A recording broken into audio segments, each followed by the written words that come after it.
welcome to this episode of the Public Nuisance Podcast, brought to you from Killen Studios, right here where you can get all your content done, from photo shoots to podcast tailored for you. You name it, we've got it. Also this week dropping is the Public Nuisance merch. Brand new merch will be available to you, and I will drop the link and you can purchase. Get it, tag me, let's rock. With us today, we have our very own Jenna McCusker. How are you? I'm good, thank you. Thank you for coming up. Appreciate the journey. It's a long journey, and so I'm sure it's a long day for you. I am currently doing everything that I tell my son not to do, so I'm meeting a strange man in the middle of Belfast. Oh, well, no, we're not in Belfast, were we? Ballyclare. Ballyclare. Even stranger. Ballyclare. Even stranger. Do they do fridge magnets here? Like, I love Ballyclare, so I might take one home. I get you might be able to get one on a wee. I don't know if there's much tourism up here with it, but I was very out of place walking up and down the streets there. I know, you got a few peeps as well, did you? A few people peeping and we waving all. We wave. You loving all the attention, were you? No. I nearly slipped down the crack. You're on you. Look, help, where am I? I know, you were ringing me. But it's not too bad. The coffee's good. They serve green tea. They serve green tea? What the hell? I know. They're a bit more advanced than I thought. Jana texted me on the way up saying, does Ballyclare sell green tea? And I says, fuck, we'll find out in a minute. I'll go down and ask you. And I asked, do you sell green tea? And she was like, well, do you? You're probably bitten the dust off it. Fuck's sake, the only person I know ever ordered green tea. I know. Do you not drink coffee? I do, but I'm at my limit. What is your limit? 2 cups a day. 2 a day? 2 already? I know, but I had my appointment. I drink 1 a day, but if I have to drink 2, I'll drink 2. I had that. No rules in your house. I had that appointment in Belfast too, the Royal, and the girl was like, the nurse was like, oh, your blood pressure's through the roof, we're not doing anything invasive. I will have a podcast to do after this, and I'm a guest. And she's like, right, okay. And this is your first as a guest, is it? I actually first as a guest. You were nervous. I'm so scared. I'm not going to lie. You're not does it? I'm alright, but I'm not going to, when my guest comes on now, I'm not going to be like, oh, you're grand. I'm going to totally know how they feel.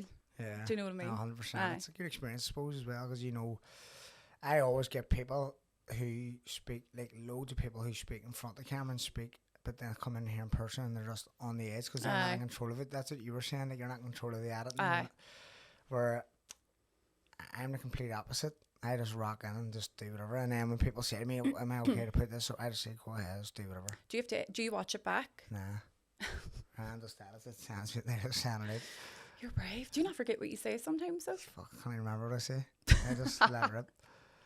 No, I have to, because see, a podcast is a conversation, and sometimes you forget that it's being recorded, and sometimes I would name drop people that I'm not meant to. I do it as well. I do it in stories when I'm talking about my mates and all, but that's okay. But I mean, people that you're taking to court, you can. Yeah, when you're taking people to court, it's a different court's story. different. I kind of have to keep their name out of it. But so that's the only time I ever have to go back. What encouraged you to do a podcast? Because if you were like, because you were just talking before the camera started rolling, you were saying you felt like you're a wee bit of an introvert. Aye, that's why. And then is that why you just wanted to come out of your comfort zone a wee bit? Sorry to interrupt this episode, but I gotta tell you about my sponsor, That Praise Guy. Just looking there. It's Wednesday, the 16th of April, and they've done £48,227 in prizes today. Yes, one day, that amount of money. Get yourself onto their page, click the link, and get yourself in to win some big loot. Let's go. So I do get asked to go on a lot of podcasts, but it's very serious, because obviously my own podcast is serious, and then it's based off my own life events that were kind of serious. Yeah. But I am such a dark humoured person, and I deal with trauma with humour, which is really odd. Like, but the ones that have been asking me, I'm just not ready yet. But I feel like this is total shite talk. So yeah, I know, that's good. Like, so this is a perfect start. I always feel like when I know guests, like guest backgrounds or have like traumatic backgrounds, I try not to dive too deep into it because it gets too serious. I still, like you, I would try and have a bit of crack with it. I know, I'd like want Ryan to. Curtis, we were slagging last week. Like I was saying about a wheelchair and just messing around. We're fucking about. He's laughing because what did you say to him? Just having banter about him in a wheelchair. About trying to get the wheelchair up, we Oh, I was saying we'll get you up the stairs. When I seen those stairs, he says as well, you're not in a wheelchair. You'd have been fucking sitting outside and we're on the podcast inside. When he was on my podcast, because it's so close actually. Now that I think about it, I'm scarily close to the guest. Maybe I kicked him because I moved and I went, sorry, I bet you didn't feel that, and it was just out of my mouth. Because he's fucking. But I felt like that I could say it because I was the same as him. Do you know what I mean? He's good for that anyway. Like, we all joke around and like. All our group of mates are fucking slagging about. I say, like last week he was pulling in, and when he parked, we were going to the PFL, and when he parked too close to the wall, one of the lads says, reverse back there, and he says, nah, I'll get out here. He says, fuck me, it'll take you long enough getting out of the car as it is, and remain fucking not even barely getting the door open. So he understands the humour and he understands the crack. The good thing is he's on his feet and he's. I think that's why we're able to laugh about it. 100%. Because we're walking. Yeah, like if we were still in the world. We've almost come out the other end. We just have come out the other end of it. Like we haven't even spoke about you as well and your accent. So for anyone that doesn't know, obviously you had your own accent and you were paralysed from. Mine was a waist down. So I say accident because it's so hard. It's so boring actually. I'd love to say I got attacked by a tiger, bit by a shark, but it was something less than that. Like literally I was doing 5k like I done every other morning, and I moved wrong the time I list, and the base of my spine just collapsed. Serious? Fuck me. So all the discs at the bottom shot out and under the nerves at the bottom, so they all control your bladder, your bowels, your kidneys, all that there, and then your actual legs. So I lost everything. They used to everything. Were you out on the road when that happened? Like, no, I was just warming up. In the house or what? Like no, just at the quay. So the quay is like a walkway in Derry or runway, whatever, and it's something that I still do. Who found you? I was with my sister. Oh, were you? Fuck me. I know. And what did you clap? Did you not? It was like or anything, or like. No, it was like a gradual, like every half an hour, another body part was going. So when I was sitting in A&E, I was like my bladder went, and I was like, no, something's wrong now. Like I literally cannot feel. It was just. I know. That's a mad experience. That's the first time I've even thought of anything. It's so scary because. So how did you get to A&E by walking or? Did I get what? Sorry. Like did you walk to the car to get to the A&E? I drove to A&E, and my car was parked at A&E then for a month. What the fuck? I know. Because I was blue lighted. Do you know what? I'm fucking surprised he didn't. Oh fuck. A month my daddy went back after a month, and it was sitting with all my stuff in it as normal, just about to start my day's work. But I was blue lighted then from Multigelvin to Belfast, and then that was me. So I kind of have PTSD about Belfast. So see, when you went to A&E, what did you say? Did you say my back's sore? Can I see a doctor? Or I just said I felt the pop and like ice cold water running down the back of me. Take a seat, and I mean I was there about 6 hours, and every half hour it was just getting worse. And then I couldn't walk. If they were to see you immediately, that you would have. I think so. It wouldn't have been so severe. I was told that. Fucking hell, that's ridiculous, like, isn't it? And like, I always Google now first what the waiting times are. If I go, I always say there's A&E waiting. This is what happens. People would rather suffer than go and sit in A&E. I feel like I'm that way too, but I really felt like I knew something was wrong. Do you know what I mean? Like you just don't wet yourself for like. I know, that's it. Like I couldn't stand. Fucking hell, that's weird. It's weird. It's a weird, like, because you would think it would be like you would be in agony when you hear someone's fucking paralysed. It's like something's.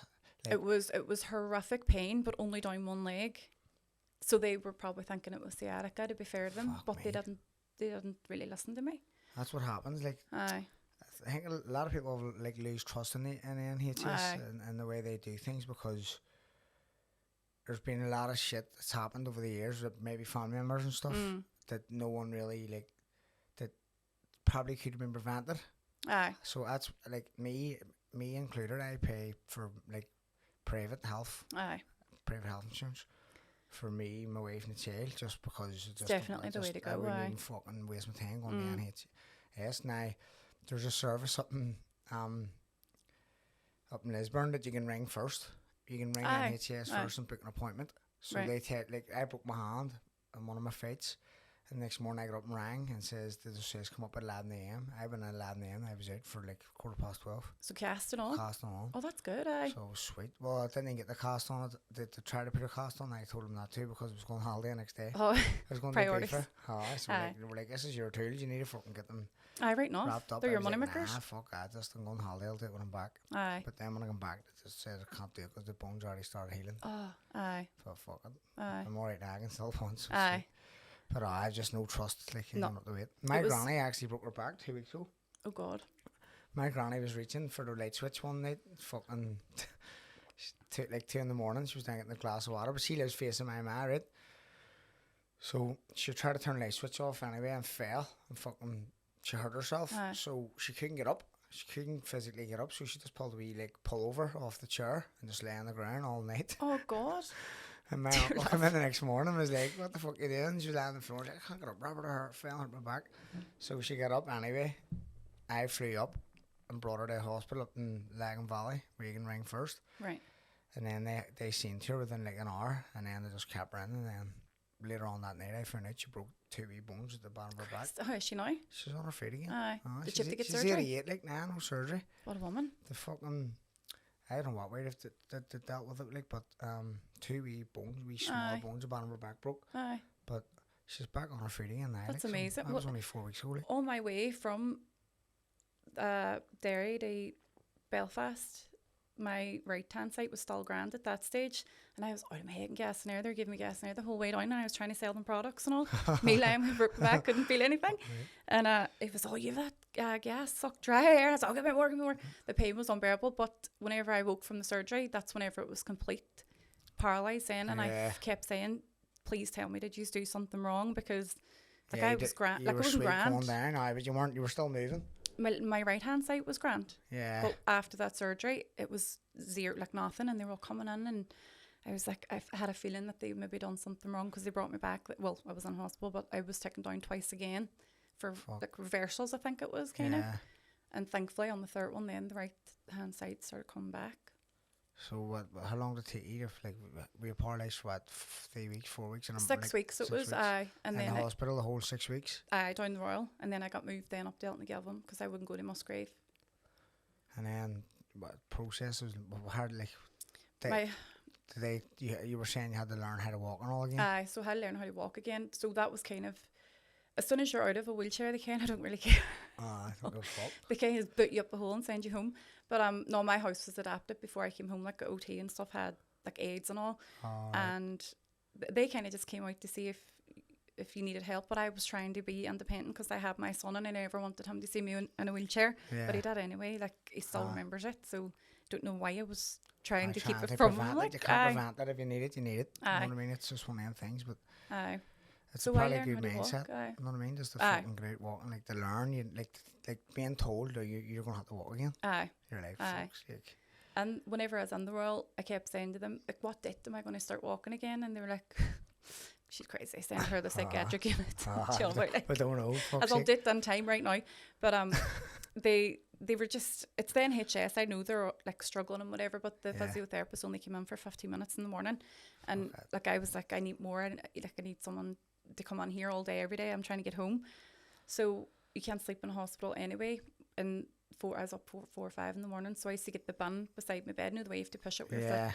So I was using my bad foot to keep trying to push, and never was working. But I kept thinking, if I keep doing it, my body might remember. But it's a weird feeling looking at your legs and going, move, like your mind is telling it, and then you're trying to as well. It's the weirdest feeling. Isn't it? Like I couldn't imagine it like this. That you're just numb from the waist down after being so like being so athletic. You're out doing a 5k run, and the next thing you can't fucking. No. You should just put shoes in your hands and learn to walk in your hands. Imagine that, such a good idea. Boxing gloves in your feet, start kicking people. Like long legs too, be able to knock them clean out. Oh, I fucking hate. Imagine that. They should do that as a service down the Royal.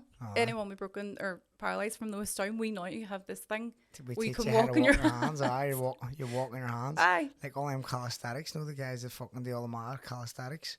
The training with the walking their hands and the muscle ups and all that kind of. They'd be alright if they go paralysed from waist down. They'll just walk on their hands. I know. Look, poor Ryan, he was paralysed from the neck, so he couldn't even use his hands. Did you ever see the video with it? Or he done a podcast where all the lads and all our mates went down to visit him, and he had a fire stick in his room, so they all put the fire stick remote in his hand and turned the volume right up, and all left the room. So that when the nurse came in, he was paralysed from neck down, and the remote was in his hand. He was like, I didn't put that on. That wasn't me. And we were all outside laughing. That is brilliant, and also bullying. Brilliant. You bullied him. That's brilliant. He took it well anyway. That's hilarious. He says he was fucking pure scundered. But I was like, fuck. Scundered? Scundered is a word that I learnt when I was in the Royal because the staff used it. You've never used scundered before? So in Derry we say scunnered, which means fed up. So I was saying to them down there, I'm scunnered because I'm fed up being like I'm scun. She was all, why are you embarrassed for? Is that what you mean? It's embarrassed. And I was all, scundered. No, I'm not. I'm fed up. Fuck me, I didn't So I learnt that. I thought scundered was like a universal. Well, not universal. I thought it was national. Definitely a national one. I think you just made that up. You made up scunnered. Maybe we did. I've never even We heard just of make up scunnered. everything up in Derry. I just would have thought scunnered was like the same as scundered. No. Only you pronounce it different. We only live an hour apart and it's like complete different terminology down here. I can't do one accent I can't do is a Derry accent. Try. I can't do it. Like if you listen to Nadine Coyle, her when she lost her to the birth, she forgot her did a birth. Remember that? What's it say? I can remember it. My name. Why am I putting on an accent? Go, I'm from Derry. Derry. You just talk like you're Nadine Coyle. I'll try it after. My name is Nadine Coyle and I'm from Killen, Derry. Date of birth is the 15th of the 6th. What did she say? 86th, I think. Something like that. But she give her Nadine Coyle. I can't do it. I talk like a Scotch. That's me. I sound like a Scotch egg. I was going to say you sound like you took a stroke. My name is Nadine Coyle. Coyle. I don't know. My name is Nadine Coyle. I'm born on the 15th of the 6th, 1996. No, you just sound the exact same as yourself. Do you? Aye. I thought I was putting on a wee bit of a Scottish twanger. No. It sounds Scottish, like I think. Do you think? But a Scottish accent's easier to do than the Derry accent. Aye, it is. I don't like when Aye. I don't like how you say my name. Not you, Belfast people. People live in Belfast. Jana. I hate it. Do you hate the way I say it? Jana? Jenna. It's an E. Jana. They always said Jana. Like Janna. And I used to grind me. But we pronounce it like that. Jana. Like Jana. Jana. Is that what you're saying? Jana, aye. Sounds the same to me, like. Does it, Jana? Get that chair over there, Jana. Get that chair over there, Jana. But I have a really thick, strong Belfast accent. Like I do. When we used to go to Dublin, Paddy Barnes is like the worst. I can't even understand him half times. But do you know what? Ryan Curtis mentioned him because I said to him on my podcast, did you have trouble understanding me? And he said, if I can understand Paddy Barnes, I can understand anyone. And I was like, who is this? And he said he's got the thickest Belfast accent ever. He's the worst. I know. Like I struggle to understand him sometimes. But when we went to Dublin, some girl in the Spar, who used to work in the Spar, would always served us after training, and she says, I can understand Paddy, but I can understand you. And I was like, what? You must be bad then. I'm very bad. I don't know who he is. I must look him up.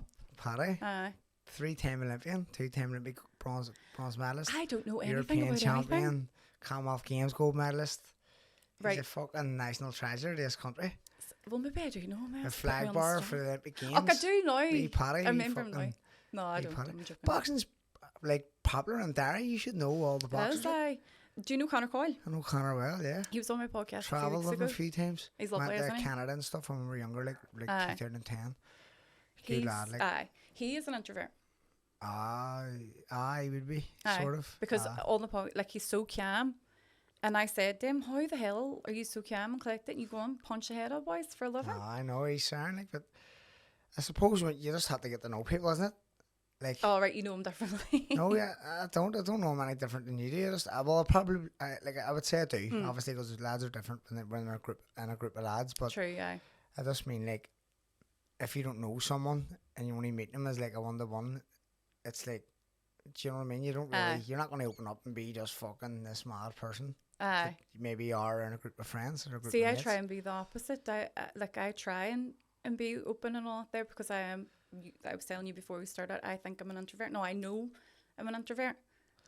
Like, all I do is work. And then whenever I have to do like public things, like I panic. Like last night I was lying going, are you off your fucking head? Why are you going on a podcast? Even though I have my own and I post up flat out my own stuff, but I have control over that. So if I do say anything, then I can just. What's your ambition for your podcast? What do you want to achieve? Just like help people. Do you know what? The main thing is just help self-funded, people. so it's all my money going into it. So that's how you know it as a passion project. It's not like I'm making anything of it, and the guests are there to share their story, and and so far that is what it is. But I have got some work from it, like public speaking and stuff like that, which is great for, you know, to share inspiration and then also to get paid. And like it's an inspiring story, to be fair. Like there's fucking very few people that have come back from fucking being paralysed, and I think like we're near enough starting to see it a wee bit more now, like where it's. I actually have a guy on next week, and he was saying the same thing. Something happened to him where he was fucking, and he's walking again. So there's a lot of people being paralysed. And what is going on? I know, fuck's sake, it's what the was vaccine. Our mommies doing? No, fuck I didn't the 5K, get it. it's the vaccine. I didn't get it. I didn't get it either. No, I don't know. I just think, I don't know. Personally, I think mine was a result of severe stress. Were you like, so the mental health side of things, was your mental health bad? My mental health was awful. So that happened to me with my back. I feel like that was karma to me. Why? What did you do wrong? What did you do wrong? I'm just going to cancel myself. No. So I'd say about a month or two before that happened, I wanted to take my own life, and I tried to take my own life at that spot on the quay. I'm laughing. I hate stuff like this. I know. Don't make me laugh. Sorry. Fuck's sake, don't talk. Seriously, it's fucking hilarious. This is why I can go on your podcast, because I can't fucking, I can't do know. shit like this. Do you ever see the podcast of the boy? He said that he got molested when he was younger by his uncle or something, and he had Down syndrome, and they literally could not breathe. I've seen that, yeah. And they're like, say it again with straight face. You can't. No, you can't. That's why I'd be afraid of my own podcast. I'm sweating. Fuck's sake. Because sometimes I'd be dying to slip on a dark humour joke, but you literally can't, because you don't know if this person is ready for it. Like I am. Yeah. Like I'm grand for it. I was waiting you get up walking around here. No. I say it all the time in my when I'm doing public speaking. Like I 1 minute they be laughing, the next be like, what the fuck? But that's how I deal with it. I deal with it for humour, so that's my karma for doing that. Happy days. It's Do you see know what I seen this morning? See, in Switzerland they've just made a suicide pod. Can you give me the details? It's legal. I already put you on the guest list. Now up. That there. Booked them for next week. That would solve a lot of hassle out there, just heading off there. There has to be there's like a big debate. I was reading about it saying it's causing severe debate because there has to be a severe illness before you're allowed to do it. Right, like a terminal illness. It's legal, So you can't just go like I am fucked off for life. Once you get into it, they gash you and you're dead in seconds. But also I do agree with the debate, because on that day whenever I didn't want to, like I would have went into that pod. Yeah. But now looking back, I'm like, no. But yours wasn't a severe illness. Yours was just mental health. Obviously. It was things that were they weren't in my head. It was things that were genuinely happening to me. So I actually I'm sorry. I'm just wondering how you like. I'm laughing. How do people get? Listen, it's something I've lost lots of family members too. Like so, like I've been an advocate for fucking suicide awareness in Belfast and in West Belfast. I was like their fucking main just their main advocate for it, and done loads of charity work for it. But it just me personally, I just fucking I can't. When people tell me that, I'm like fuck. Someone tells me to die or something, or someone died, I just can't stop laughing. That's my fuck. I'm not that it's bad. like a nervous thing. I don't know what else. I don't know what else to say. I don't like giving sympathy to people, and I don't like taking sympathy. So I'm like, I just laugh because I'm like, what the fuck do you want me to say here? No, I have a really funny story actually about dying. So the end. Whenever I was really bad, then my sisters were on suicide watch because I couldn't be left on my own. It was horrible. Like, I'm trying to be serious, but they were like, "We can't deal with you anymore. Can you just fuck off and die?" No, I'm joking. They were like, "Can you go on the psychiatric unit and maybe you might need some help?" And so I went, and the psychiatrist was like they were bunged. They had no room for me, so he did not want to let me in, which he did, but I'll let you know anyway. So he was doing this big assessment, and he was like, I don't think that you need to be here because like the things that you're telling me are things that are actually happening in your life. It's not in your head, you're not having a psychotic episode. And I was, oh, please let me in, like I need help, right, going on. So I get in, right, and I was in like a cupboard. Cupboard? Fuck me. They must have just fucking they pulled must have had everything no out. jackets left and just fucked in a cupboard and locked it. I think the pad itself was booked. So they put me in not a cupboard, I had a bed in it, like, but it was a makeshift room. And I rang my sisters and I was like, I'm a cupboard, like in this psychiatric unit. you need to come, get me the fuck out of here. And they were like, no, you need to stay. And all, what do you think you're going to the Hilton? And like, obviously there's really sick people in there. They're mentally unwell. It is a mental hospital. And that's whenever I realised that psychiatrist was right. Like, I do not need to be in here. So they came over at visiting time, seen what it was like, and they were like, we really need to get her out. So I had to go under the room that I had just convinced the psychiatrist that I was mentally unwell. They let me in. They now convinced that I had a 360, and now that I was there, could I go home? And they let me. Because he must have knew. That's fucked up. Like, maybe he just... But he knew. It's probably... he's obviously, as a professional, what he does, he knew that you weren't fucking... What I was saying to him, like, I was like, I don't want to die, I want to live, but, like, I can't, like, I'm struggling. And he was probably, I'll go home and take a day as or something. I don't know. What do you want in here? But I know that was the start of it then. And then, them few weeks after then, that's what happened me back. So I think it was karma. Fuck me. There you go. Jesus Christ. Fucking should have just left you in there. Should have just left you in the padded room. There's no way to book your back in there. Even sweet, Foxy. I know. Imagine you were still there. Imagine they just says, right, we're not releasing her. I know, and section. Just never released you. Just sanctions you and, like, sections you and just kept you there. That sounds good too, though. No, I'm joking. Like a holiday camp. I was there in 2013. For that time was like 9 days as well. Same thing. I had OCD, but wasn't controlled. And then that was really mad. Like, to see the story. Well, obviously it's psychiatric. Oh, fuck me. We're all mad. And I was actually telling this story to a boy recently. So they try. I don't know if you've ever been in prison. I haven't, but I'm guessing this is what it's like. Fair to say, like, we've never been in prison. But did you have to go out under the canteen and mingle with all the patients, right? So they were like, go out and mingle with them. I was like, I'm afraid of them, and I don't want them. They were like, they're like, you need to go out. So I went out and I was eating my dinner and whatever, and this guy was all, excuse me, love, do you know who I am? And I was all, no. And then she was like, I have to tell you who I am. I'm Bobby Sands. Fuck. Right? So I'm mentally unwell, so I'm trying to figure out, is fucking Bobby Sands right beside me? Is this boy? So I thought I was being tricked. Am I having? What's going on? And I answered back as all, Bobby Sands is a man. Then she was like, deadly serious, like, tell me all about eating and all. So I was like, went under the room after, and the nurse was like, I overheard that, this is a really unwell patient. And I was like, but I'm really unwell too, and I don't need Bobby Sands beside me when I'm trying to eat my dinner. It's a bit rude. More unwell. More unwell. So the next day I went out and she comes over again. Can I tell you who I am? And I said, you told me yesterday, Bobby Sands. She goes, no, Marilyn Monroe. I go, you're putting that on. Now you're going away out of my sight. But the boy that I was telling this to recently, he was like, that is mental, because he himself had some kind of breakdown and was put under the same hospital and thought he was Bobby Sands. Fuck me. What's going on? Why does everyone want to be Bobby Sands? Must be the drugs they're giving people up there. Must be hitting them with fucking strong gear. I don't know. Any on them. They didn't give me any anyway. Fuck's guy, you weren't Bobby Sands? No, I was very much myself. That's matter. Oh, being me is matter.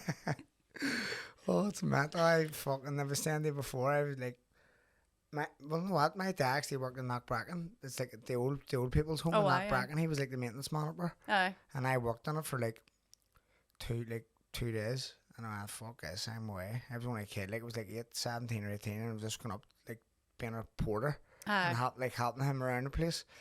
And I was in it for 2 days, and I'm gone out here, just full of lunatics, like just that's like son, I know they're all fucking old, they're all older people. Aye. But gee, fucking insane. Like, there's this fella my dad used to bring to Tesco's every day, and he would have went to Tesco's and bought like 60 2-litre bottles of Coke and walked back from Tesco to Knockbracken in a trolley. Oh, in a trolley, right. Fucking insane. Like, just every day? Just like any time he got out.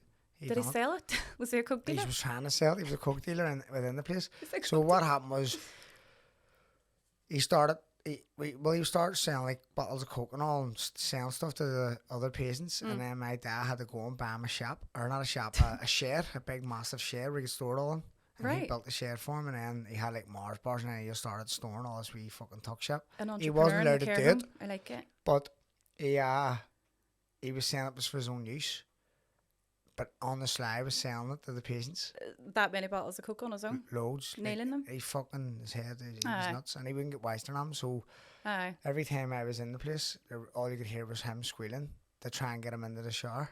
And he wouldn't get in. Oh, God, and his fucking beer was down there, and there was bits of christening on it, and just fucking bits of food, and all stuck in his big, massive Would beer. you buy something off him, though, to eat? Me, cunts up where I didn't care. They were eating all around him. They were loving it. Big balls of coke. See, when I get to that age, I think I will probably go to the pod in Sweden. Go to the pod. Or is it Sweden, did you say? Switzerland. Switzerland, aye. There. Yeah. Take me there. Straight to the pod. When I start growing a beard, aye. Big beardo, the weirdo, to be calling me, fuck's sake. But see, is like they all do the smoke. Loads of them just smoke all day, every day, and they're just smoking. So they're not allowed out. So my dad used to go and do like a fair run for them near enough to the shop every day, and they were just smoking loads. So I went to Kazakhstan before the box, and I was there for a month, and cigarettes were like 35p. I worked out like 35 pence normally. So I just fucking threw all my training gear out, filled the suitcase up with loads of cigarettes, brought them home. My dad sold them all to them for like £3 a packet. I was going to say, did you give them to your man in the shop, the big bearded boy, I gave them to my dad sold them, fuck him. Very good. So he was making a fortune, because they don't care what they're smoking, they just want the cheapest phase they can get. Because they're all lunatics. That's a son. I know, it's your listening. If you can make money off the lunatics, then do it. People need to eat. Know what I mean? Wayne's need fed in West Belfast. 100%. We lads starving. Ravioli and toasty was on for a week. For what, after you come home there? From your holiday? I had no money. He's eating ravioli and toast. Same. I was in Dubai last month with my wee boy, and it's so dear. It's expensive, isn't it? Really expensive. Plastic, but it's expensive. I was actually packing for it, listening to you and Diona's podcast. Yeah. So I was packing, and then you brought up Dubai, and I was like, oh my God, what's the chances? And you said it, and I was like, well, I fucked up. I'm going in the morning. But I think mine was a completely different experience to yours and Diona's, maybe because I went with my son. No, I really enjoy it. I enjoyed it, but I didn't go as a holiday. I went for training. I was there for training every time I was there, so I trained. And I was living in really fucking good, like, good accommodation, like class, expensive accommodation. It was class, but I wasn't drinking or fuck all. I wasn't living it up. Wasn't eating what I wanted. I was training and watching what I eating all, like, but it's a class place. Like. It's beautiful, It was like 42 degrees though. Fucking roasting. I was sitting on the beach, I went in July. Last year was it? No, it wasn't last July. It was just July before. It was like touching 50 one of days. Jesus. And it wasn't enjoyable. No one was outside. Place was dead. Place was empty. There was boxing fights on. One of my mates were fighting, so we were trained over for a week. And like, you didn't spend no time outdoor. The pool areas were dead. There was no one about. Too warm. The theme parks that we went to were all indoors as well. Remember I was saying why you so tan, because like everything's indoor in Dubai. That's why. The one day that we did go to the beach though, it was 42 degrees, and my son looks like an Arab, so he's blind out with the locals, and I was just sticking out like a sore thumb. But I felt all these wee pings at the top of my head, and I was like, what is that? My Botox was melting. Oh fuck, was melting? No way. And melting. To tell you not to go into the sun. I know. So like it felt, I don't know where it went. It's like the Wicked Witch, the Wicked Witch. I turn around to my wee boy and he goes, Her face just sagging. Fuck me. It's a whole different way of living though out there, isn't it? Yeah, big time. It's like, it's full of bloggers. Like, you'll see loads and loads of girls just standing. And it's like, there's no like living in the moment. They just they literally there is no living in the moment stand everywhere. Like, it's just cameras everywhere, girls, and like I sat one day with coffee with my coach, and we watched this girl walk up and down towards a camera at least 60 times. So she was taking 60 like attempts at getting this right. And I was just sitting with coffee going, many times do you think she's going to do it? We were guessing like 4, 5, 6 maybe. At least 60 times. We were looking at each other going, this is fucking insane that she spent a good 30 minutes just doing that same walk over and over. See, if that was my bird, I'd fuck around the water. I'd go, stick at your There was a couple on that beach today, my fist melted off, and she fuck me. And I still love her right though. But she was arguing with her boyfriend to get into this. She had the tripod and all at the water. Her hat, she pulling out different fucking hats out of her bag, and I was like, what? A good 45 minutes as well. And he was sitting huffing and being brought in, then hugging and kissing, and I was like, that's so fake. I couldn't fuck that life there. It's not a real life. No, it's I just couldn't. fucking pathetic. And then, did you go to the fountains there? The mall, just at the back of the mall. So we went there as well, but again, tripods everywhere. We're walking into people's videos, and they were getting raging, and I was like, we're trying to walk, like, trying to walk by, like dancing at the fountains. Like, look at the fountains. This is what you're here for. Who the fuck cares? Mental. Like, no one even. She'll probably not even remember them friends because she's just living for the camera. That's what I mean. Even my wee boy was saying, "Why is everyone dancing? They're all doing these weird dances," and I was like, "I don't know. It must be some kind of cult. TikTok dancing, some kind of cult that they're in now." But it's just becoming so normal now. Like, there's no like. I can't get used to it. Do you know, like, if I was standing somewhere and I wanted a photo, I wouldn't even ask a bypasser for a photo. Like, here, will you take a photo of me? No, of yourself? Like, here, take a photo of me at this. Say it was like me and my missus were to really wanted to get a photo, but it was just me and her and no one else take it. I wouldn't even ask the bypasser to take it. No. Fuck that, I just leave it. She's like, no, I want to get a photo. See, women are different. We're like all about the memories. Like my wee boy would be like, why do you want another photo? And then he'll look back and be like, I love this. And I'd be like, it's... But I remember it in my head, know what I mean? I know. But when you die, you go to that pod. I go to that pod. We need the evidence that you were like, it was a prank. Fuck me. Open the door. Death, no. 2 seconds later. Oh God, it sounds awful now when you say it like that. Just boom, go on like that. That's the way to do it, but no messing about. True. But like if you've I remember there was a big kickback about, there was a guy from London and he had this illness for ages and he was saying, I tried CBD, I've tried everything and he couldn't get rid of it and the pain was excruciating and he can't do nothing to help it and he fucking shot himself on camera. Jesus. And he was that going around recently? He gives a full big like about like why he wants to go. He's like, I don't want to die. I can't live like this no more. I've tried absolutely everything, and he goes through a full list of everything he's tried, medication, and nothing's helping him. He says, so fuck it, like I'm just gonna go because there's no way to live. Blew his brains and he fucking shot himself on camera. There's nicer ways to do it. I know, I could have just went to a pod, like, and it's legal. Do you know what I mean? True, and I suppose if you explain it like that, then it's like you'd rather that than he blew his fucking head off on camera. Do you know what I mean? So, do you know Emer Maguire, comedian from Strabane? Oh yes.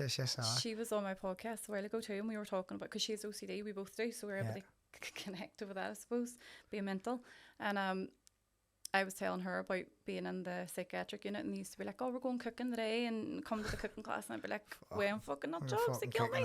So I would say things like that, and then the nurses would be like, you are one of these people, like, don't talk like that. And I was like, but I'm scared. Like, I was so scared. So I was saying to her, and she said that she read an article that in a psychiatric unit, don't know if this was here, I'm not sure, but the actual chef was sick that day. So they asked one of the patients to come on and help out in the kitchen, to feed everyone in the wards and whatever. And everyone died the next day because he put slug poisoning in their dinner. Jesus, fuck. So I was right not to go. Yeah, how did they even get access to all that shit? I don't know. But that's just...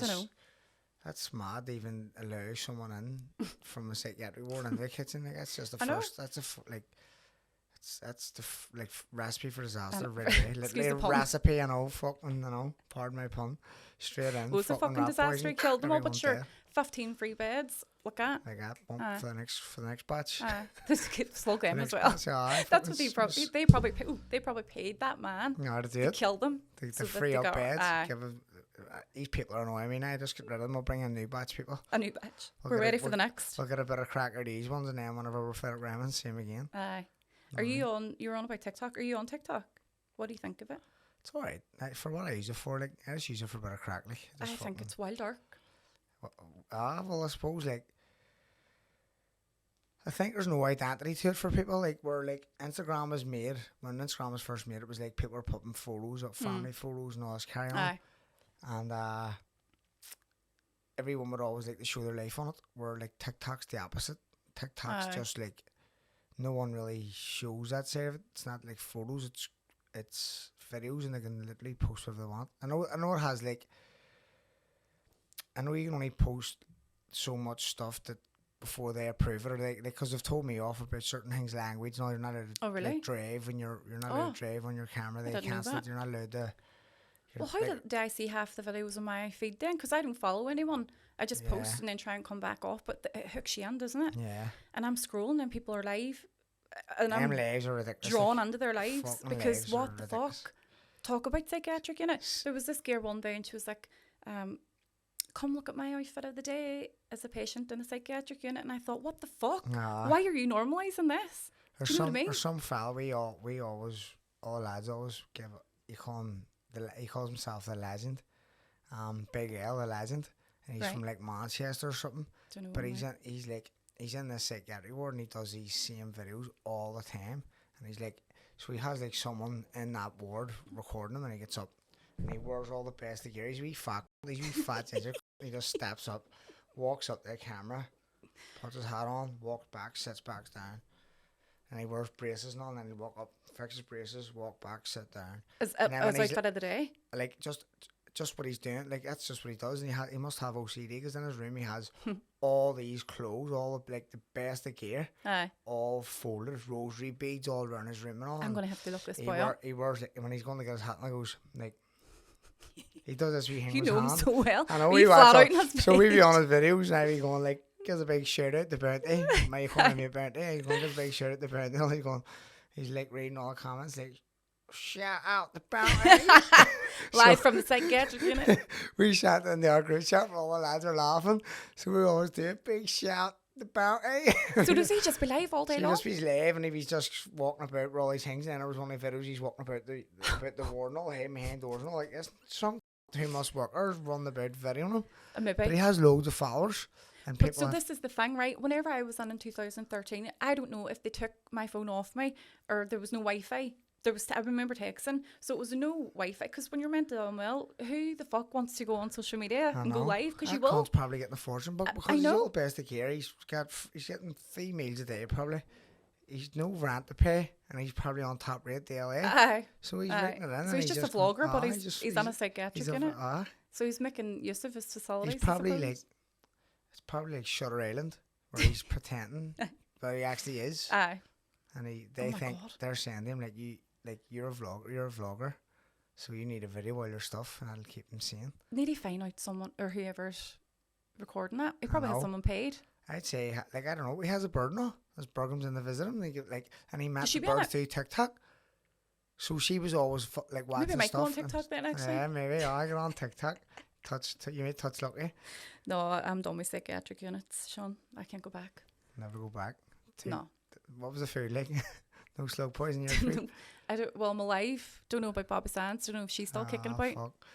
But like, I was telling you I went to New York, and on my way home I got put in a straitjacket, and I was like, fuck. And they brought me into Jamaica Queens, and I was like sitting on the back. I was half cut. Hold on though. See, to be put under a straitjacket, you need to be really, really fucking off your tits. I don't know what. You were off your tits at minute. I was full. I was drunk. I was fucking very drunk. I was singing. No, I was singing. What happened was they tried to fuck us off. They fucked us off a plane. And we walked up, and the police were waiting on us at the top of the I don't know what the fuck runway thing. Yeah. So the police were like, sit down on the floor now, and I was like, I'm not sitting on the floor. I'll sit over there. I have my bag, and like, sit on the floor, and he just fucked me on the floor. Stuck handcuffs on me, and then the ambulance came. They were like, you're intoxicated on drugs and alcohol. I'm intoxicated on alcohol, not drugs. But I got cut because of my feet. I was just out of my feet, so I had to cut my eye, and there was like stitches in it. So they brought an ambulance in, and the ambulance just stuck a straitjacket on me right away. They took the handcuffs off once the straitjacket was on me, and then took me to Jamaica Queens. But see, when we were in the hospital, they took a straitjacket off me, because I was like, this is fucking unnecessary. I don't need to be running. Maybe they knew you were a really good boxer, and they're like, we're not taking fucking chances with this boy. He'll knock us clean out. And then I was sitting, so me and my mate came with me, and I fell asleep. And then I woke up, and I can remember us waking up. They were calling my name, and I was like, fuck. And I looked, and as soon as I opened my eyes, there was a fella sitting across from me in this wee mad ward. Everyone was just on it. And it was like this black fella with like the hospital robes on. And he was just sitting like that there with his legs up, and just a big massive ball bag. I just went, what the fuck? I just looked at my mate, man. Get me out of here, the fuck. And discharged myself. Was he naked? Oh, he was just sitting on the road like that. We heard a big massive fucking ball bag. I was like, I looked at my mate, my lad. Get me. How did you get out? I was like, get me out of here. I'm discharging myself. I walked over, was like, I'm discharging myself. I'm like, no, we need to do a CT scan. I was like, I'm not doing a CT scan. Fuck off. I'm discharging myself. I just discharged myself and just left. I was like, can we go? And they were like, if you go, it's at your own risk. I was like, own risk of what? You fucking I'm discharging myself. I didn't volunteer to be here. No. I just discharged myself and left. I don't think anyone in a straight check of volunteers to go anywhere. They're kind of just dragged. That was the end of it. That done it for me. Big ball bag just staring at me in the face. Like, it was because I fell asleep. I was just sitting there for hours, and then obviously I woke up, and I was just seeing that. I was like, Marty, get me out here. No. Let's go. The ball bag done it for you? Oh, fuck me. I thought it was a speed bag. Like, I mean, fuck me. Am I training here? Oh, it was the end. Only there was no bounce back, Oh, fuck me. And no, the police in New York, left. They don't take no shite, like. Nah, no mess. They're not like here.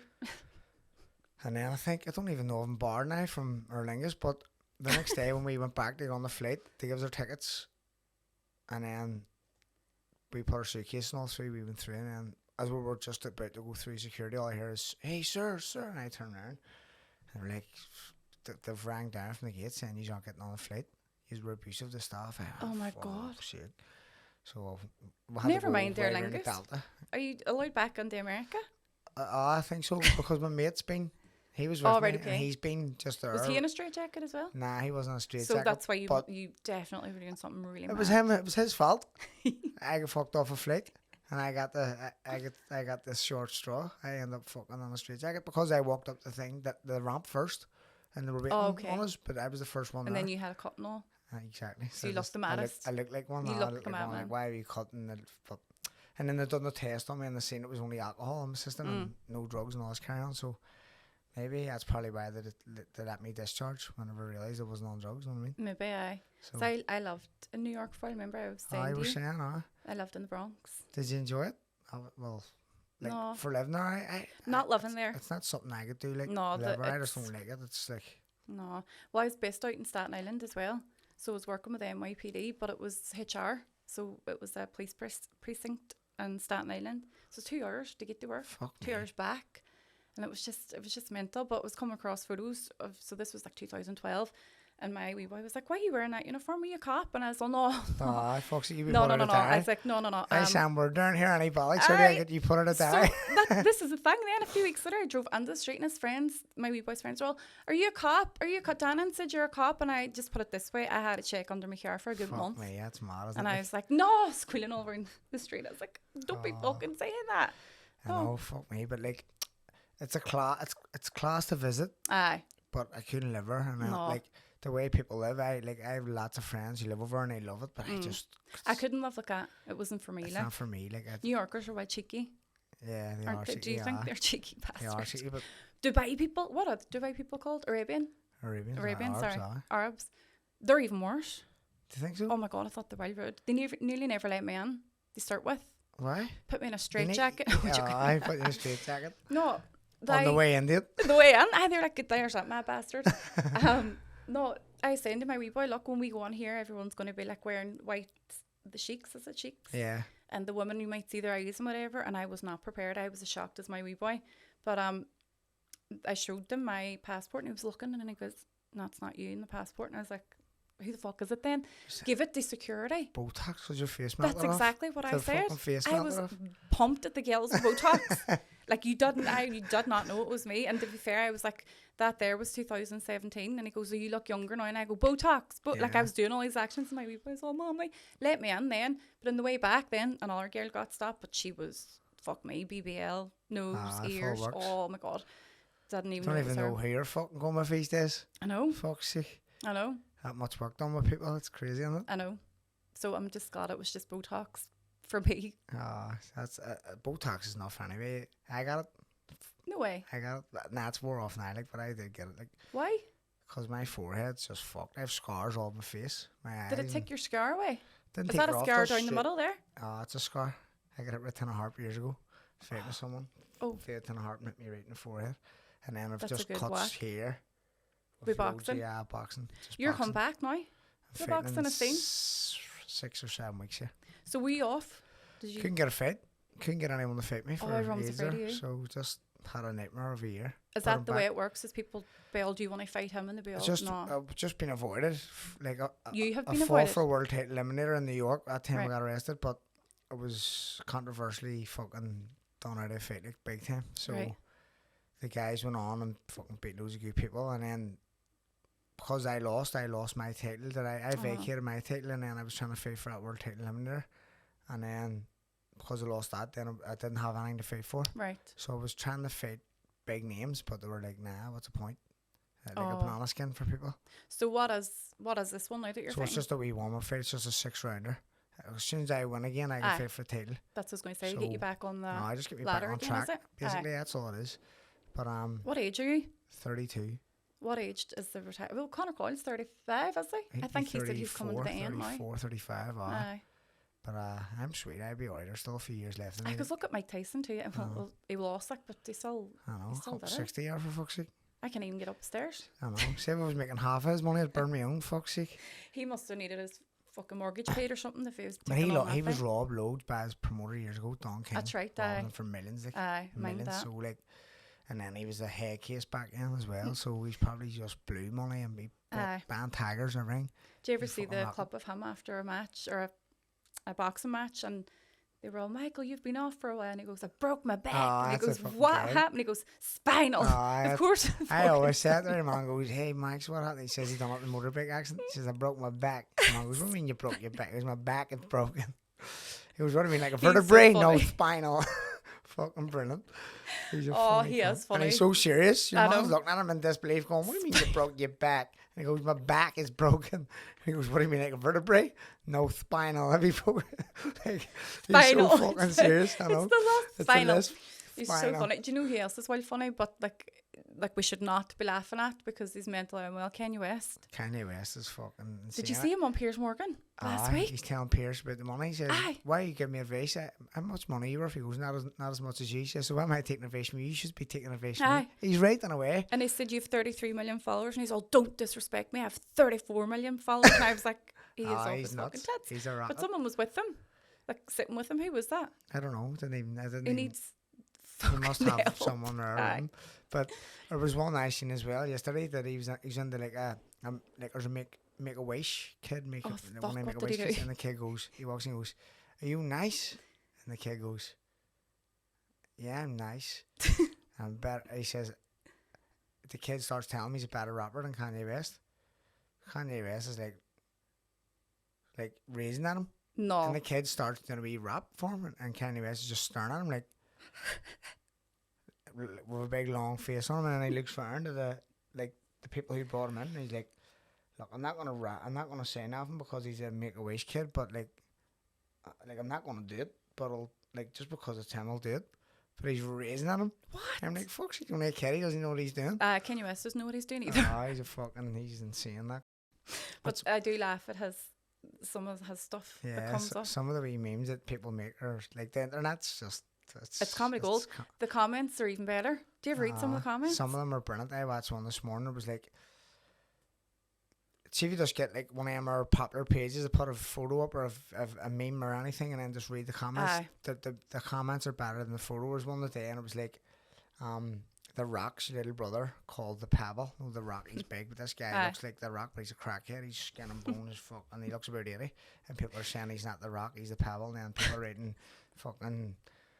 the comments were just comedy gold. You could just sit and read them all day. It's fucking class. What's the funniest nickname you've ever heard? Fuck, I don't know. I was actually talking about this morning as well. It's funny you say that. Really? Like, and I don't know. Like, there's one of these Australian guys are talking about. He says like his friend, one of them has a leg. His leg's bigger than the other, so he walks with like a limp, and he's called the Sniper's Nightmare because his hair bobbles a bit.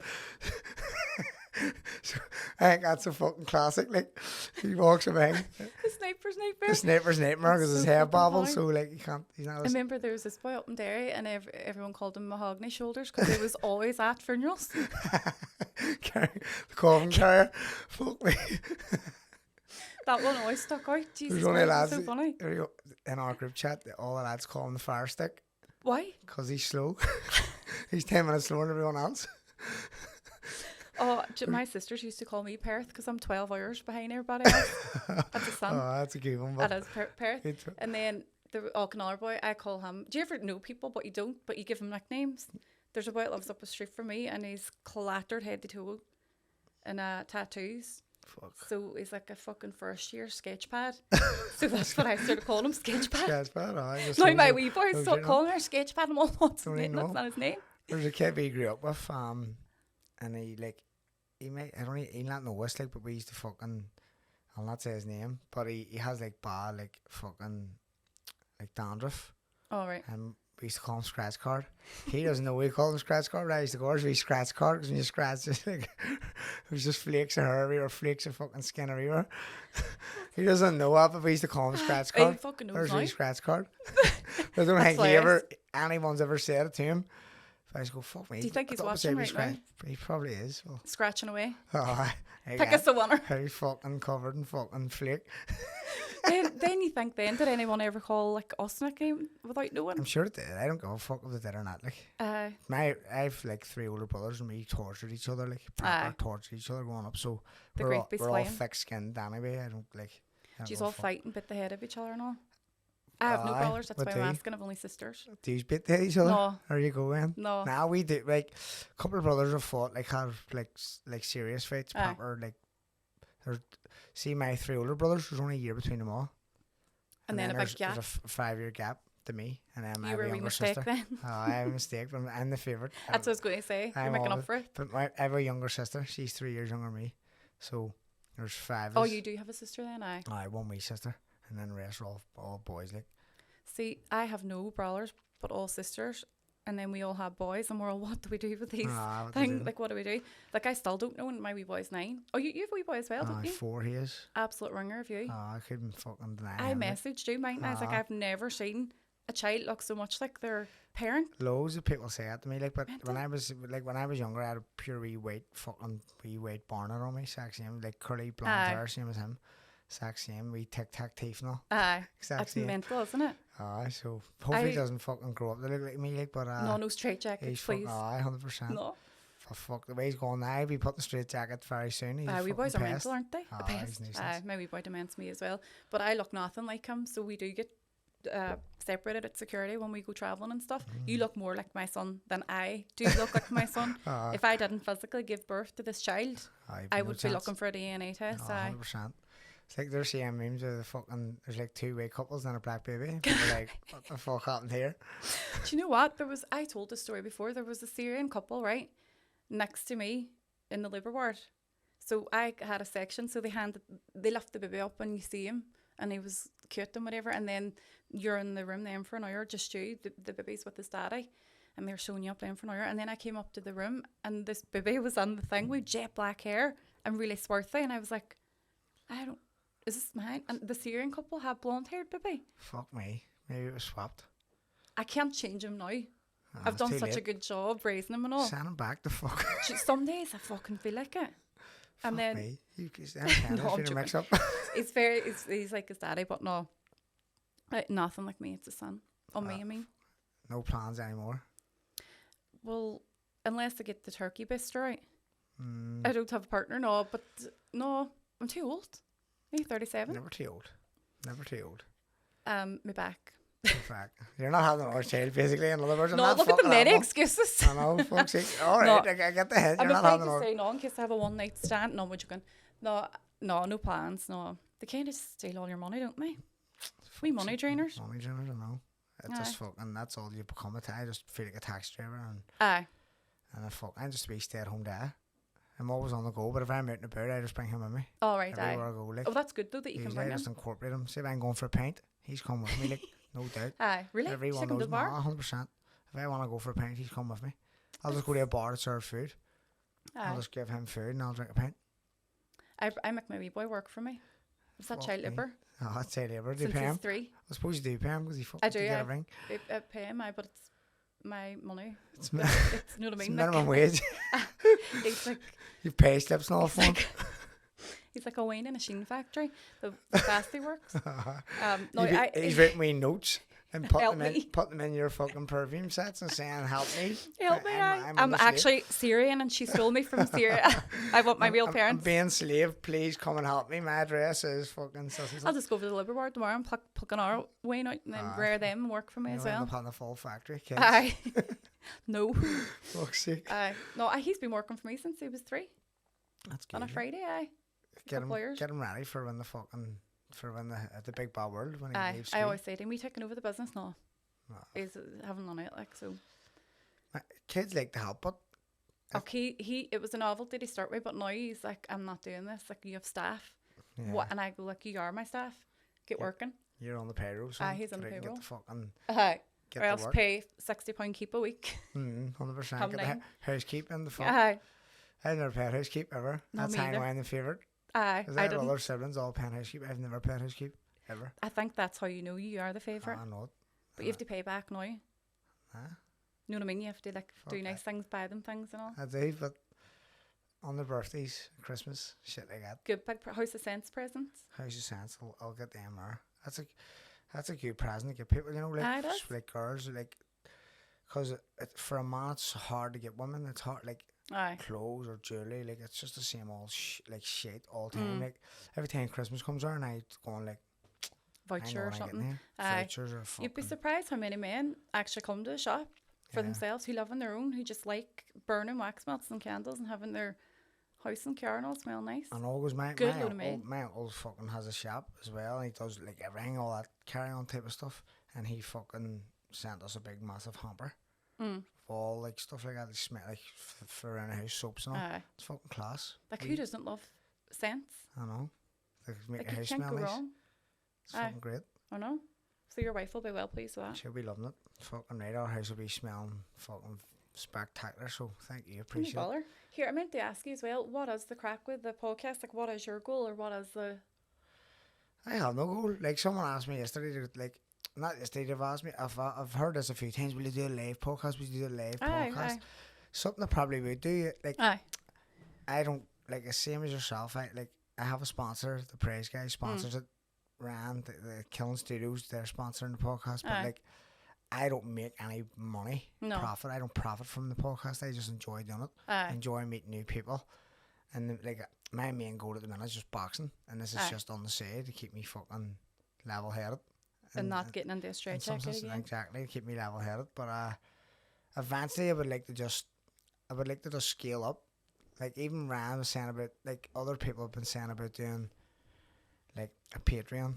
Doing a Patreon episode and all, where like if the people have to subscribe and do, like you can make more money of it. It's not really what I want to do right now, you know what I mean?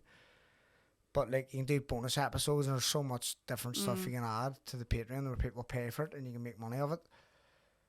Like I've got to fucking, if I do that, I'm gonna have to start really prioritizing this podcast. And that's what I was gonna say. Like I have a gym in Belfast, which is it takes up a lot of time. I've got a boxing as well, full time, and then I've got this podcast. Plus I take a football team as well, a football team. So I'm flat out.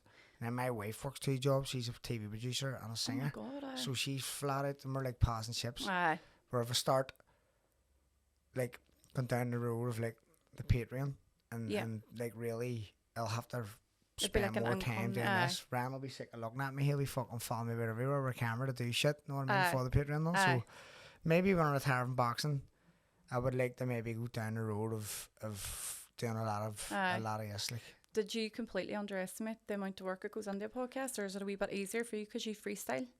It's easy. Like it's easy. Like it's sort of what I expected, to be honest. Like I didn't expect it to be easy, but it's a bit tricky whenever people like guests let you down. And you're like, fuck, I need to get someone in quick. I need there's been a few times where I've been let down, and like last minute people have pulled me out of a hole, which has been good. Rand being one of them, he's pulled me out of a hole once. Oh, were you a guest? Because I try and get people going. Like, brilliant. I try and keep it consistent. Yeah. Do you know what I mean? I want to keep it consistent every single week coming out. So it's hard. And then see Belfast, it's such a small place where everyone has the same guests. Yes. And I always try and think outside the box a wee bit. Do you know what I mean? So it's so that they're not people are just going to go in and watch that. I watched that last week on this one. You know, it's trying to get a good balance of like getting new people on, but a face that maybe people know. Do you know what I mean as well? So it's. I completely. But my podcast is a wee bit different. So obviously I need to know the guests, and because you're talking about sensitive stuff, like you can't just be laughing and stuff. So you have to know what you're on about. But sometimes we can, depending on the guest, we can get a wee bit of dark humour in there. But there was this fella called Sean Lynch. I don't know if you've ever heard of him, and he was an McGabry. And he has psychotic episode on there and pulled his own eyeballs out. Fuck. So he's blind now. I seen him on your podcast actually. Yeah. So things like that really fucking drained me for weeks after. Like mentally, I was like, because I had to spend some time with this fella first to make sure that he was mentally well and get the okay from his family, because like he went off the radar after that. But everyone wanted to always hear his story. So I was like, it took me 6 months to get in contact with him, couldn't find him. So that's the kind of people that I would.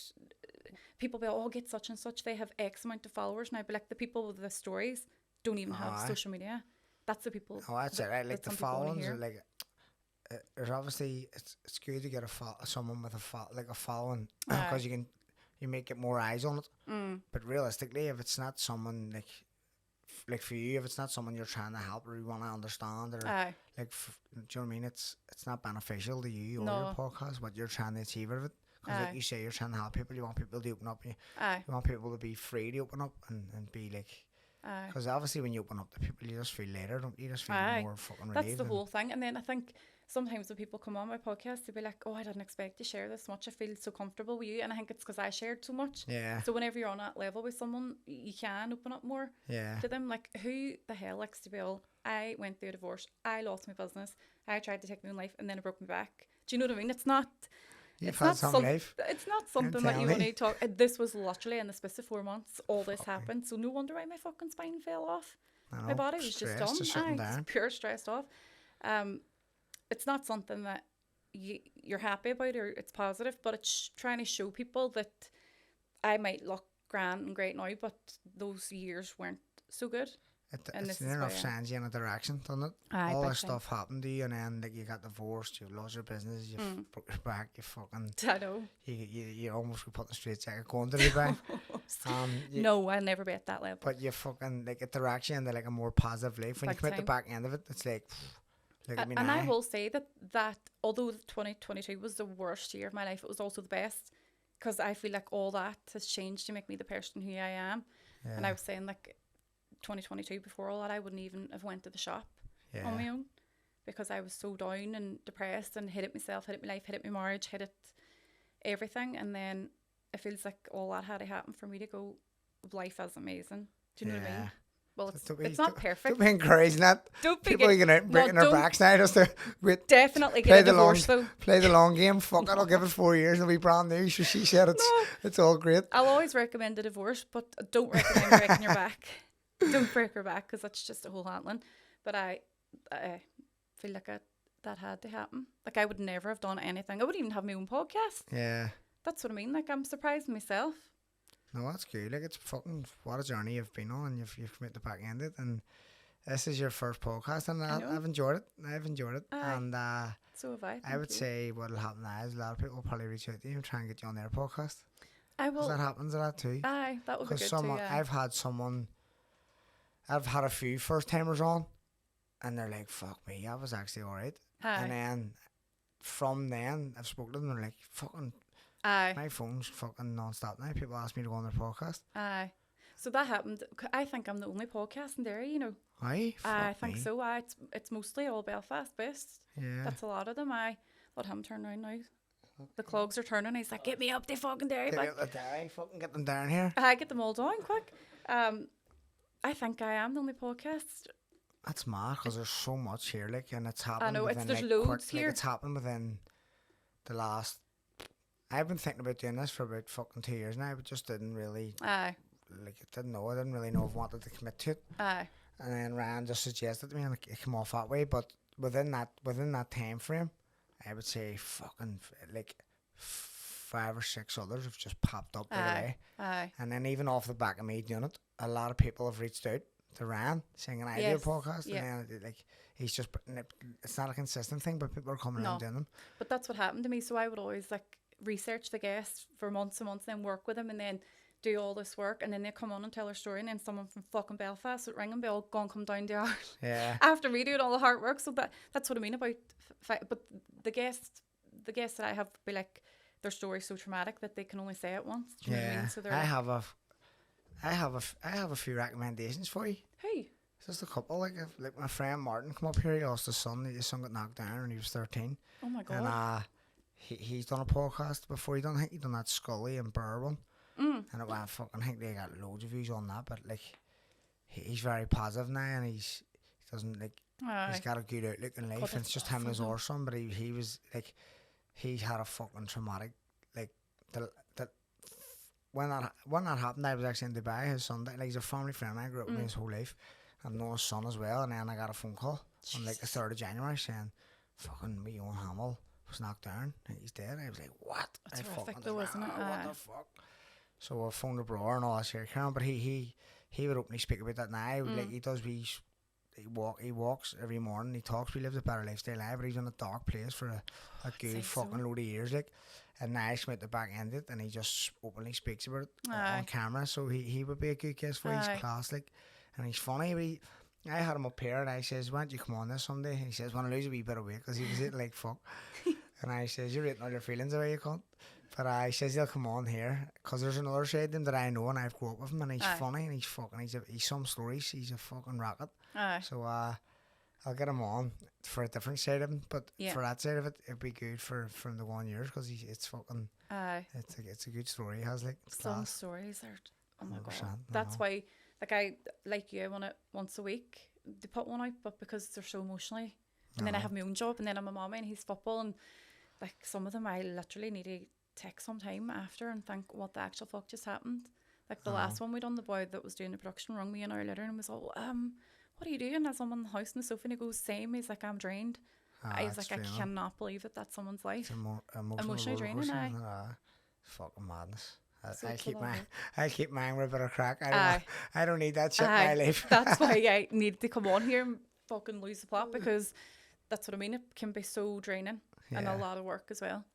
Well, look, I appreciate you coming on. I'll let you get back up the road because I know it's a sunny day outside. It's 20 degrees. Sweating sitting in here. Fucking roasting in here. We should have done it outside.